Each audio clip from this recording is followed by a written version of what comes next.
বাংলাদেশের নারী প্রধানমন্ত্রী ও বিএনপি চেয়ারপারসন খালেদা জিয়ার প্রয়াণে শোকস্তব্ধ দুই বাংলাই।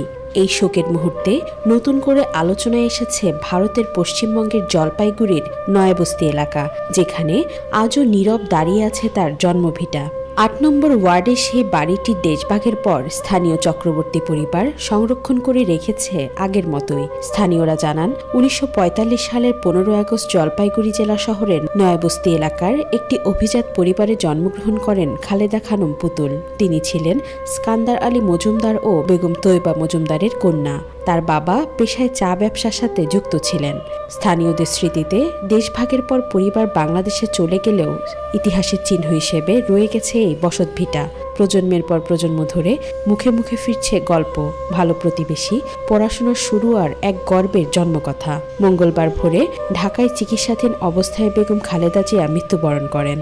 বুধবার মানিক মিয়া এভিনিউতে রাষ্ট্রীয় মর্যাদায় জানাজা শেষে স্বামী শহীদ রাষ্ট্রপতি জিয়াউর রহমানের পাশে তাকে সমাহিত করা হয়। আর নয়াবস্তির সে বাড়িটি আজও নীরবে সেই ইতিহাসেরই সাক্ষী হয়ে রয়েছে।